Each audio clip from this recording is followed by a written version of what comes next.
Bem, é o seguinte, qual que é o objetivo das lives? O objetivo da live é a gente revisar o conteúdo da videoaula.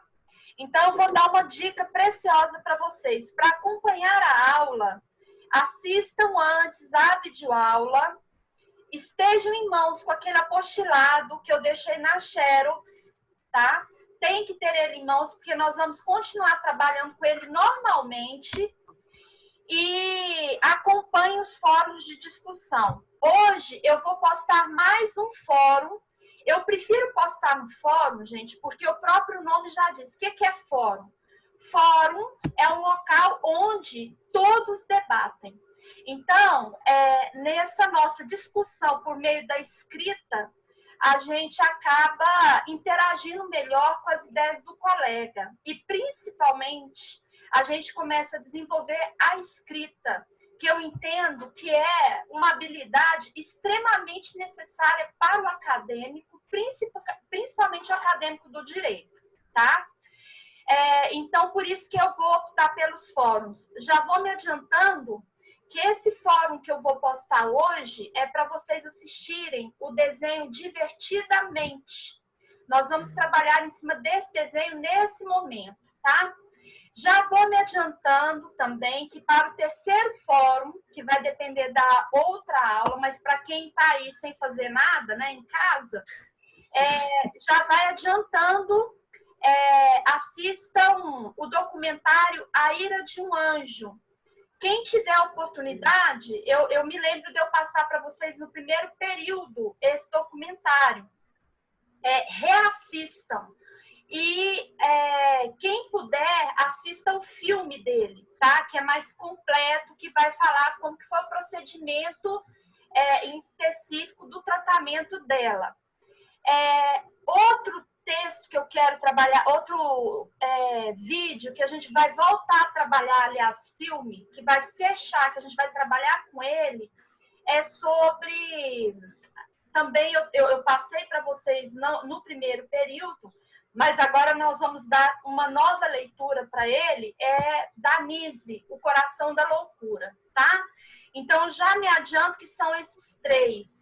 O quarto que eu quero trabalhar por fim é sobre o bicho de 7 cabeças. Então, repetindo, nós vamos começar com Divertidamente, vamos para A Ira de um Anjo, prefiro que vocês assistam o filme. Vamos para a Nise, O Coração da Loucura, e vamos para o Bicho de 7 Cabeças, certo? Bom, então as lives vão funcionar como reforço das videoaulas. Hoje eu vou estar postando para vocês, assim que terminar, eu vou gravar a videoaula para a próxima semana e peço que vocês assistam antes da nossa aula. Portanto, as lives vão acontecer todos os dias normais de nossas aulas, tá? Então, já fica agendado aí, nossa aula é quinta-feira, toda quinta-feira, às 8h30, eu vou estar fazendo a live, com esses objetivos que eu falei para vocês, tá? Bom, a live, ela dura cerca de 40 minutos, porque eu estou usando o Zoom e ele permite, como público, eu usar esse período. Pode ser que ele me dê mais tempo aqui, mas é pouco provável que isso aconteça. Bom, então aproveitem esse horário. O que eu vou fazer com a live? Eu estou gravando, então o aluno que não pôde estar presente hoje, eu vou pegar a live, colocar no meu YouTube, tá? E vou pegar o link da live e postar lá no EAD, lá na sala virtual de vocês, no item atividades. Qualquer dúvida que vocês tiverem, quando a gente terminar a live, eu sei que aparecem perguntas que não dá tempo da gente, às vezes, responder durante a live. Eu pedi para o representante criar um WhatsApp com o nome Tira Dúvidas Live. Então, esse WhatsApp vai ter esse objetivo, tirar dúvidas das lives, certo? Bom, uma dúvida recorrente a respeito das chamadas. Vocês têm que participar, porque pela participação é que a gente está vendo aqui quem é que está interagindo. Aqui tem 14 alunos, mas eu sei que tem alunos que não têm acesso por N motivos. Por essa razão, é que eu vou estar transformando essa live no YouTube para passar o link para quem puder assistir. Então, para quem não pode interagir por meio da live, né, ou por questão de internet ou qualquer outro motivo, pelo menos acompanhe a sala virtual, tá bom? Estejam presentes no fórum de discussão, assistam a videoaula. Praticamente, o que eu vou falar aqui na live é o que eu já falei na videoaula e o que eu vou postar de novo na aula 2, certo? Bom, a questão de provas. A princípio, o que nos foi passado é que vão começar as provas. Eu não me lembro se vocês... eu tive a primeira VA com vocês, está aqui, ó. Vocês foram salvos. Então, eu vou estar corrigindo essa prova, somando com as atividades que a gente já tem. Lembram-se que eu passei o fórum valendo 5 pontos. Então, quando eu postar o fórum, leiam com atenção as orientações e o ponto, ele vale ponto. Eu já vou me adiantar que todo fórum que eu postar, ele vai valer 5 pontos. Lembrando que os pontos na Univangélica é de 0 a 100. Então, 5 pontos equivale a meio ponto, certo? Então, participem do fórum. Não participou, perdeu meio ponto. Resumindo, é simples assim, tá? Bom, a questão de... Então, nós vamos estar fazendo atividades processuais por meio do fórum e, eventualmente, eu vou usar outro tipo de ferramenta, mas eu sempre vou avisar para vocês através do representante. Então, falamos aqui das aulas, como vão funcionar. As minhas aulas vão funcionar, então, por meio daquele material, aquele apostilado do início do semestre. Eu vou continuar com ele normal, com leitura dos textos dele. Nós vamos trabalhar muito psicopatologias, principalmente fazendo um link com o direito penal a respeito do psicótico, né? Nós vamos trabalhar com as aulas virtuais através de videoaula, com fórum de discussão e com as lives. Bom, fazendo já rememorando o que eu falei na aula 1, né? Só para a gente... Então, a live vai fazer isso. O objetivo dela é a gente revisar a aula anterior. O que foi falado na aula 1 foi um breve histórico de Freud, o pai da psicanálise. Então, nós estamos começando para a segunda VA com a psicanálise. O pai da psicanálise é Sigmund Freud, ele é considerado o pai da psicanálise. Ele desenvolveu a psicanálise do século XIX ao XX.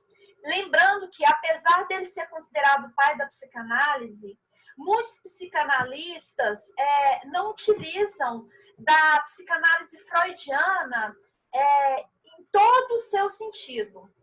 Por exemplo, eu sou junguiana, eu vou mais por Carl Jung, que é outro psicanalista que depois eu vou estar apresentando para vocês a história deles.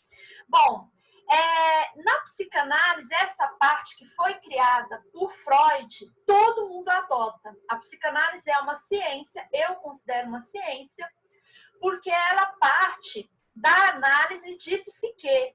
E essa análise da psique, ela tem etapas. Então, o que um psicanalista faz? A primeira coisa que o psicanalista faz é investigar. A segunda etapa do psicanalista é analisar o objeto que ele investiga. E a terceira etapa é interpretar. Então, por isso que o psicanalista, ele visa principalmente o id, que foi aquela primeira aula, que é o subconsciente. Isso tudo foi construção de Freud. Por isso que, por mais que um psicanalista não seja freudiano, ele não tem como sair da psicanálise freudiana na totalidade, porque quem construiu a metodologia dessa ciência foi Freud. Todo psicanalista, mesmo que ele se utilize de uma outra vertente, como o Carl Jung fez, ele vai partir desses 3 critérios metodológicos para tratar o paciente. Então, ele investiga, ele analisa e depois ele interpreta. O que a gente investiga? O id, que é o inconsciente do indivíduo. Por isso que eu pedi para vocês assistirem divertidamente. Eu vou fazer uma comparação aqui, e tem vários artigos na internet, artigos científicos bem interessantes sobre isso. Inclusive, eu vou postar alguns para vocês depois, quem quiser dar uma lida. Veja bem, 90% do que me forma, do que me atinge como pessoa e do que eu estou, por isso que a gente fala que não é eu sou, mas eu estou, Priscila, 90% é id. O que a gente tem de consciência, quando a gente fala de consciência, o momento que a gente fala de consciência desperta, que é quando eu estou acordado igual agora, ele é mínimo, ele é cerca de 10% do que realmente eu sou. Então, para a psicanálise, basicamente, por isso que a análise da psique, a psique, ela tem etapas, né? Ela tem momentos dessa sua formação, né? Então, se a gente falar que a psique, conforme a videoaula 1, ela se compõe, as composições, né? Vamos colocar assim, da mente, ela forma pelo id, pelo ego e pelo, aliás, id, ego e superego, a parte que eu tenho, eu posso considerar que a maior parte é id, eu posso afirmar que a gente acaba desenvolvendo essa influência da mente na minha personalidade. Ela influencia na minha persona. Então, o indivíduo comporta-se de maneira X quando ele está numa situação ritualística. Por exemplo, vou falar mais claro. A mesma pessoa se comporta de determinada forma perto da família, a mesma pessoa vai se comportar de uma forma diferente quando ele está, por exemplo, na igreja. A mesma pessoa pode comportar de uma outra maneira quando ele está, por exemplo, numa balada. Isso aí é normal. Por quê? Porque são momentos que a gente permite da nossa mente estar controlando a minha vida. Que é esses momentos que vai aparecer, aí a gente usa na psicanálise um termo de latência, que é aquilo que eu mostro, que é aquilo que eu me apresento socialmente. Esse momento da latência, ele vai ter influência ou do id, ou do ego, ou do superego. Então, o superego são os valores que eu introduzi, os valores morais que veio que eu sou um atravessado de valores morais, religiosos, né, culturais. Por isso que Freud desenvolve duas teorias, afirmando que o indivíduo ele é influenciado na sua psique também pela sua cultura, por esses valores morais, que é o que está lá na aula 1, que eu postei para vocês na videoaula 1. Bom, então é como se eu afirmasse que o indivíduo passa a ter personas diferentes, ou seja, personalidades diferentes conforme o local que ele está e a necessidade dele interagir. Por quê? Um fato é, o ser humano é um ser social. E já dizia Nietzsche, né, que também tem suas bases lá lançadas na psicanálise, que contra fatos não há argumentos. Então, se eu sou um ser social, eu tento a todo momento, na minha necessidade de socializar, me adequar. Porque é da natureza humana eu querer ser ouvida, eu querer existir para o outro, eu querer ser visível. E nessa necessidade a gente vai desenvolvendo até um instinto de resistência ou um instinto de defesa. Por exemplo, se a criança sabe que é um problema sério que os pais acabam enfrentando com um filho, principalmente quando ele entra lá na fase da juventude, porque ele começa já a entronizar valores da socialização que ele recebe, primeiro em casa e depois na escola, e ali ele passa a considerar o que é útil para ele ou não. Não sei se vocês se lembram lá da teoria da crença do mundo justo no primeiro período. Então, o indivíduo, a partir dos 12, 13 anos, 10, isso vai depender muito da maturidade dele, ele começa a desenvolver um senso crítico, né? Ele começa a não aceitar certas coisas que são passadas para ele. Nesse sentido, ele sabendo que aquilo que ele acredita não vai ser aceito pela família, ele começa a ter uma postura de adequação social quando ele está com os pais. Né? Então, aí a pessoa fala, fulano é falso. Eu não posso afirmar que é uma questão de falsidade, é uma questão de adequação social, né? Para ele ser aceito ali, ser visível e mais, é uma questão de defesa, para ele não sofrer represália. Então, eu não sei se alguém assistiu Fragmentado. O problema de que o excesso dessa necessidade de se defender ou de mudar para se adequar socialmente, ele leva a distúrbios, né? E então, nós temos aí um caso, se a pessoa não tiver muito cuidado com essa necessidade, ela passa a desenvolver um distúrbio da psique. Estou fazendo uma comparação com o filme Fragmentado. Ele tem várias personalidades. Só que naquele filme não existe, nunca foi catalogado aquele número de personalidades. Né? Até agora, salvo engano, já se identificou indivíduos com 7 ou 8 personalidades, uma coisa assim. Ali no filme é um exagero. Mas, enfim, é mais ou menos isso que acontece quando aquilo não é controlado. E o que está controlando o indivíduo para fazer com que ele haja de maneira X, Y e Z é exatamente esses estágios mentais dele, do id, do consciente ou do subconsciente, ou seja, do id, ego ou superego, certo? Bom, falando mais aí, o que eu quero, então, que vocês lembrem daquilo ali, do que eu falei, sobre o conceito da psicanálise. A psicanálise é um conjunto de conhecimentos sistematizados sobre a estrutura e funcionamento da vida psíquica e como que essa estrutura e funcionamento da vida psíquica repercute na vida do sujeito. Ou seja, há um livro que eu gostaria, quem pudesse ler esse livro, chama-se E o Cérebro Criou o Homem. É de Antônio Damasio. O Antônio Damasio, ele é um psicanalista e ele escreve que, olha só o nome do livro, eu estou com ele até ali. O título do livro é bem sugestivo, né? E o Cérebro Criou o Homem. O cérebro que me controla, é o cérebro, as minhas emoções, os meus hormônios, serotonina, citocina e assim por diante, adrenalina. O excesso disso aí causa distúrbios e que afeta a minha vida, inclusive físico, né? O que é, por exemplo, um grau grave de ansiedade que pode levar a um pânico? É exatamente a baixa da serotonina. Então, por isso que em alguns casos a pessoa realmente tem que ter psicoterápicos, tem que fazer tratamento com remédio para tentar resolver essa questão hormonal. Só que o nosso hormônio também, ele pode ser autorregulável pelo nosso corpo.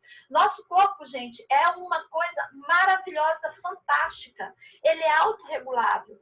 E essa autorregulação tem muito a ver com o que a gente come. Então, a gente tem que tomar muito cuidado para criar anticorpos. Então, alguns alimentos do nosso dia a dia têm um efeito desastroso para a formação dos anticorpos naturais, tá? Então, assim, nosso corpo é uma máquina perfeita, ele se reestrutura. Então, imagina essa reestruturação controlada pelo cérebro, né?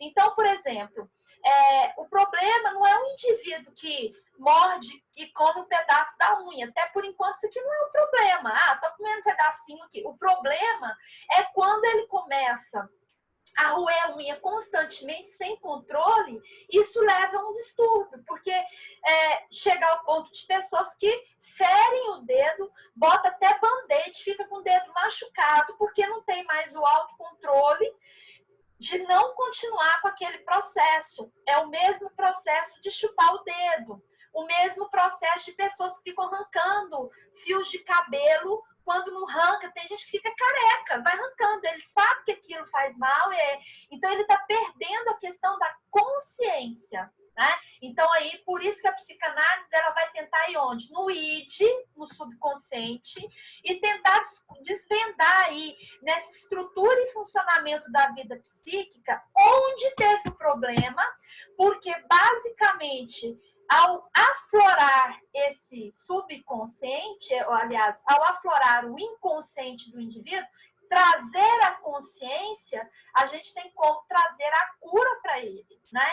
Porque se eu tenho consciência das minhas fraquezas, se eu tenho consciência daquilo que me faz mal, por exemplo, se uma pessoa já tem um distúrbio de ansiedade e sabe que se ela ficar vendo determinada coisa, isso vai ser um estopim para aquilo, vai despertar, para que ela continua assistindo? Para que ela continua vendo? Então, assim, a gente tem que tomar muito cuidado em se conhecer, porque se eu conheço as minhas limitações, eu sei até onde eu posso ir e não posso ir. Bom, falando disso, desses métodos aí do conceito da psicanálise, eu falei para vocês na videoaula 1 sobre um breve histórico, como que Freud começou a sua história com a psicanálise, né? Bom, Freud, rememorando o que a gente falou na aula, ele era um psiquiatra com formação em neurologia, e aí Freud vai e resolve estagiar, porque ele conhece um médico, deixa eu ver o nome dele, que é Brauer. Não. O primeiro contato que Freud tem é com Jean-Martin Charcot. Aliás, Jean-Martin Charcot. E quando ele conhece Jean-Martin, ele descobre ali, o Jean-Martin aplica uma técnica chamada de hipnose. E Freud fica, assim, maravilhado com a técnica da hipnose, que conseguiu trazer curas para pacientes que eram tratados há anos com a neurologia e que ele não tinha conseguido resultado. E aí, Freud começa a estudar a hipnose e ele desenvolve, então, a sugestão hipnótica. E tem excelentes resultados com pacientes que até então não teriam cura. Eu não sei se alguém chegou a assistir aquele Nise, o Coração da Loucura. Ela não aplica a hipnose, mas só pra gente, no filme lá não tem esse relato dela aplicar a hipnose, mas ela aplica outras técnicas que a gente vai falar aqui. E a Nise, ela conversa, ela troca cartas com Jung, né?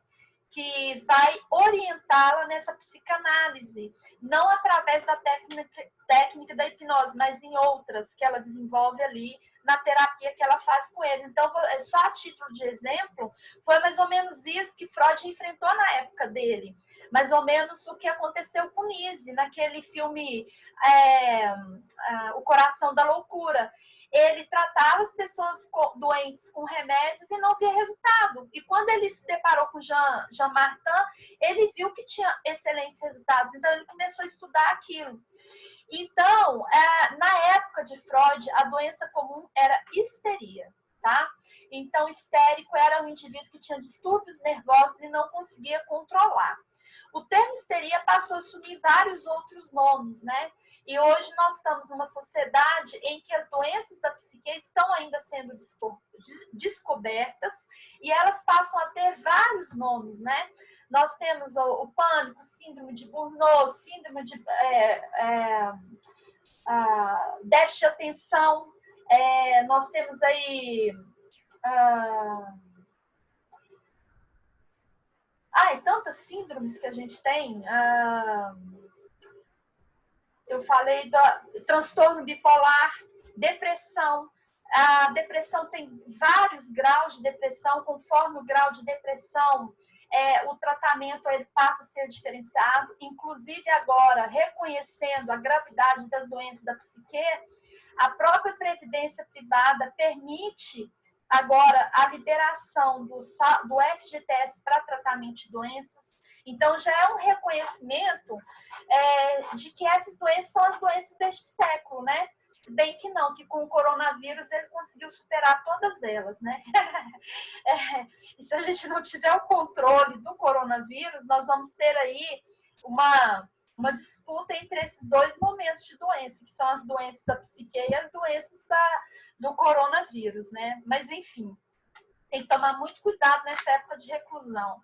A dica que eu dou para vocês movimentem-se, principalmente o cérebro, criem um cotidiano, tá? Criem uma rotina. Tentam manter uma rotina. Eu acordo tal hora, de tal hora a tal hora eu faço isso, desse horário para esse eu faço isso, porque o nosso cérebro, gente, ele é condicionado. A rotina é como se fosse uma yoga, ou seja, o seu cérebro ele já fica condicionado que como é rotina, naquele momento ele tem que fazer aquilo e ele desliga de outras questões. Então, para quem tem, por exemplo, ansiedade, não fica vendo jornal. Vai resolver? Não vai, né? Então, eu sou assim, se me dá um limão, eu faço limonada com ele. Essa é a dica para vocês. Eu já falei para vocês que eu tive um pânico terrível em 2012.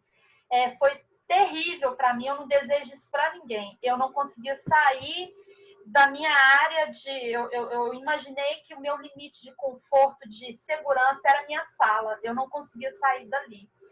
E o início do meu pânico me levou à anorexia.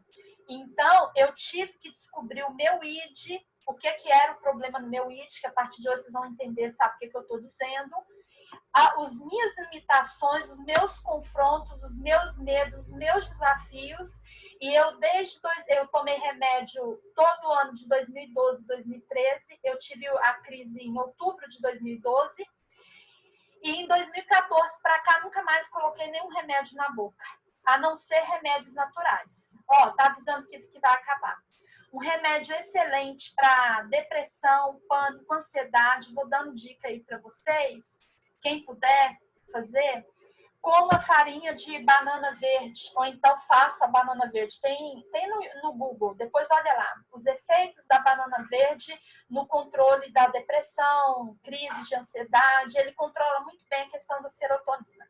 Mas voltando aqui, só para a gente fechar os nossos 10 minutos, depois dessa técnica da sugestão hipnótica, em que Freud ele vai para Paris estagiar, ele conhece o médico Joseph Brauer, que com ele desenvolve o método cartático. A cartase seria fazer com que o indivíduo rememorasse cenas do seu passado e com a cena vivenciada por aquele indivíduo de novo, né, quando ele lembrava daquela cena, ele percebeu que desapareciam os sintomas que a pessoa tinha, de sudorese, de baixar pressão, de raiva, de ansiedade, né? E ali ele escreve, ele faz estudos durante esse período de 1893 a 1895, escreve junto com o Brauer um livro chamado Estudos sobre a Histeria. Então, esse livro vai inaugurar a psicanálise. Porém, o livro de Freud não é esse. Esse livro aqui é o livro em que aparece pela primeira vez o termo psicanálise, tá? Que é o livro que ele escreve com o Brauer, que é esse Estudos da Histeria. Mas o livro de Freud mesmo é de 1900, que ele fala a interpretação dos sonhos. Então, eu vou estar na aula 3 ou 4 falando com vocês o tanto que é importante o sonho. O sonho para o psicanalista é o id do indivíduo se manifestando. Então, se a gente descobre ou consegue ver o que a pessoa sonhou, é como se eu tivesse nas mãos o id da pessoa. Então, fica mais fácil de eu trabalhar e tentar. Veja bem o que eu falei. Primeiro eu vou fazer o quê? Eu vou investigar esse sonho. Depois que eu investigo o sonho, eu vou analisar o sonho e, a partir de então, interpretá-lo. Então, por isso que para o psicanalista é tão importante os sonhos. Bom, por que Freud escreve uma obra própria? Porque ele rompe com Brauer. E aí que está a discussão em torno de Freud.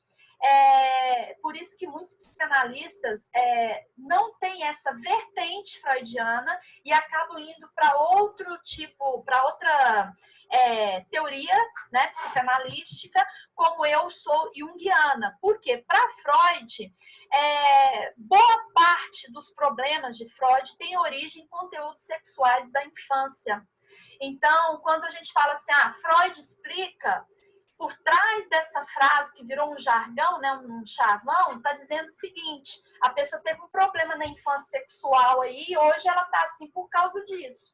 Só que para muitos psicanalistas, eu não resumo o indivíduo na sexualidade dele da infância. Isso é muito mais profundo, que são as obras de Jung, que ele vai criticar esse lado aí freudiano. Por conta dessa insistência de Freud, todas as obras de Freud têm cunho sexual, é que Brauer rompe com ele. Eles discordam. E aí Freud começa a escrever sobre a interpretação dos sonhos, que é uma obra maravilhosa, tem muita coisa interessante, porém, tudo que Freud interpreta, ele dá quase que 90% daquilo que ele interpreta, ele coloca uma conotação sexual. Mas a obra em si, a estrutura metodológica é bem interessante. O problema é só na interpretação que ele dá. Então, a diferença das teorias, eu posso afirmar, quem adota uma ou outra teoria da psicanálise, ele está mudando essa questão da hermenêutica, porque o X da questão da psicanálise é a interpretação que o psicanalista dá e leva ao consciente do paciente para ele ser curado. Então, se eu interpreto dentro de uma sexualidade, eu vou ter um viés.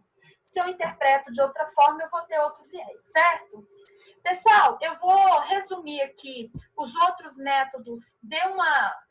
Ouçam de novo a aula 1, né, que vai estar falando. Na aula 2 eu vou repetir esses métodos aqui, tá, para deixar isso aqui bem claro, que é a hipnose, o cartático, a pressão, a associação livre, a atenção flutuante. Mas eu vou repetir isso aqui na aula 2. Alguém tem alguma dúvida agora? Não. Não? Ninguém? Eu não. Saudade de todo mundo, gente. Ó, tudo vai passar, tá? Graças a Deus. Olha, lembrem que nós agora temos a nossa arca, que é a nossa casa. Toda crise do mundo tinha sua arca. Nunca ficamos desamparados. A humanidade sempre teve um recurso. E hoje nós temos um recurso maravilhoso, até então, que é a facilidade do meio de comunicação. Imagine o pessoal sofrendo na época da gripe espanhola, em que o mundo era sem higiene nenhuma, um povo sem noção de higiene. E nós ainda somos abençoados, porque nós temos na cultura tomar banho todo dia, né? Então, imagina o povo que não toma banho, né? Seja por condições climáticas, seja por questão cultural. Então, e outra coisa, gente, o benefício do Brasil é que nosso país é maravilhoso em natureza. Se a gente pegar o nosso quintal, é porque a gente não dá valor, né? A gente só enxerga aquilo que falta para nós. Então, a gente começa a desenvolver habilidades e defesas naquilo que nós não enxergamos, né? Porque estamos muito confortáveis com o consumismo. Meu celular não dá conta, eu vou lá e compro outro, sempre que ele funciona, mas eu não quero mais que lançou outro. Eu vou lá e compro outro sem precisar. Então, olhemos para o quintal da nossa casa, né? Olha o tanto que esse país é abençoado. Se eu plantar uma mandioca no quintal da minha casa, ela vai nascer. Tem país do mundo que, se você plantar, não vai nascer, querido. Aqui, se você plantar um tomate no xaxim, ele vai nascer. Então, assim, nós somos abençoados por essa condição. Esse sol maravilhoso que nos permite tomar sol, nos permite desenvolver a nossa vitamina D e termos defesa, tá? Tem país que está sofrendo por questões de frio, não consegue tomar sol, o povo não tem vitamina D. Então, aproveite, gente. Eu chamo isso de milagre da vida. O sol é um milagre da vida, plantar e nascer é um milagre da vida, você ter a casa onde você fica é uma bênção que Deus está te dando. Então, a nossa casa é a nossa arca, que a gente possa olhar para ela com outros olhos, e não, eu não suporto mais, não suporto. Não, agradeça a Deus que ficar, porque tem gente que está ficando, não sei se vocês viram lá nos Estados Unidos, os sem-teto estão ficando no estádio demarcado com um território, cada um tem que dormir num pedacinho para separar do outro não sei quantos metros. Então, que sejamos gratos pelo que a gente tem, pela nossa arca, e possamos ser, a partir de então, abençoador, tá? E vou falar mais para vocês. O curso de Direito vai ser muito importante para a sociedade que está sendo formada de agora para frente, tá? As pessoas vão precisar muito do direito. Eu vou fazer uma comparação aqui com um filme. Quem assistiu aquele filme Divergente, Convergente, não sei quanto gente, depois assista o filme. Mas olha a importância. Quem que eram os intelectuais lá que eles chamavam para tirar dúvidas? Eram as pessoas que conheciam do direito. Então, veja bem, eu sempre falo para os meus colegas, operadores do direito, seja juízes, promotores, advogados, que em momentos de crise é que a gente é procurado. Eu costumo dizer, comparando com o corpo humano, que a educação é o X da questão. Educação é como se fosse o sangue do corpo humano. Sem educação, a gente não respira, né? Porque é o sangue que leva o oxigênio para nós. E o direito são os hormônios, né? A justiça é o hormônio. Então, é ela que controla as razões, né, da humanidade. Então, façam um curso, aproveitem as aulas, aproveitem para aprender a ler, vocês vão ter que ler, não pode ficar mais limitado àquelas aulas de sala de aula, né? Vão ter que pegar e ler livro mesmo e assistir, olhar artigos científicos e aproveite o tempo que vocês têm para vocês se aprimorar, porque eu creio que o curso de Direito será um curso muito necessário para a sociedade. Assim como outros, né? Mas o direito, eu penso que vai ser muito. Bom, alguma dúvida? Não? Priscila, posso te mandar uma dúvida depois no WhatsApp por áudio? Que vai acabar já. Lembra que as dúvidas da live